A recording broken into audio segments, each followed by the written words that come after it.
So this is another case of the road to hell being paved with good intentions. The Civil Rights Act was put out as, this necessary piece of legislation because it was systemic racism, and that was the case in a lot of areas, way back when, decades and decades ago. However, the Civil Rights Act is, especially now, causing a lot more problems than it's supposedly solving. In fact, I don't think it solves anything. I think it just creates problems. Right now, we're seeing the logical conclusion of the Civil Rights Act and the Marxist, the Western adaptation to Marxism, and that is that you have, instead of class warfare, you have these different groups warfare.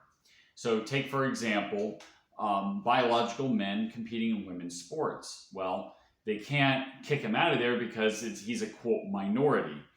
And this is obviously going beyond what the Civil Rights Act, or the people that pushed for it, probably intended for it to, but nonetheless, it applies in this case.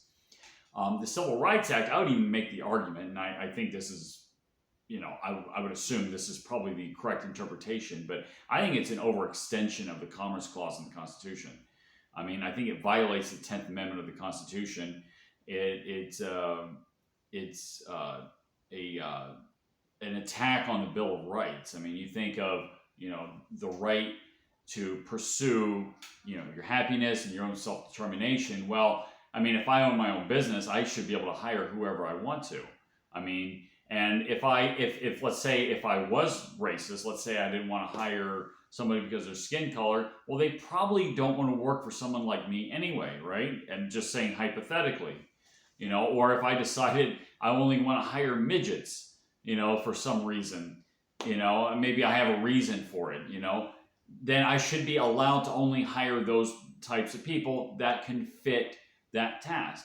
Another really good example, and this has been pointing out for a long time, is, the practice that, departments like the fire department, for example, would only hire men for a long time. Well, that's obvious because, that job requires upper body strength.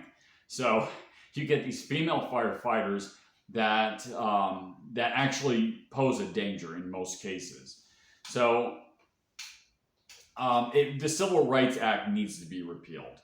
That would solve a lot of problems. And again, I'm not, I don't judge a person just based on their skin color. I think that people need to be brought up based on their merits. And I think if you are concerned about bigotry, I think the way to go about that is you demonstrate, you lead by example, you demonstrate your competency, and even in the face of adversity. Let's say even if it was a very systemically racist or systemically bigoted environment, you would still demonstrate your competency. And I think that in itself is the most potent attack, intellectual attack against bigotry more than anything else. But the government is not, the government is force. And government is often incompetent, and it always ends up producing the opposite of what it attempts to do. So repeal the Civil Rights Act, let the chips fall where they may, promote competency, and allow people to hire and fire whoever they want to.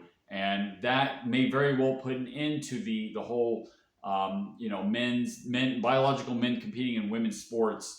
That whole fiasco, that should put an end to that. But anyway, repeal the Civil Rights Act.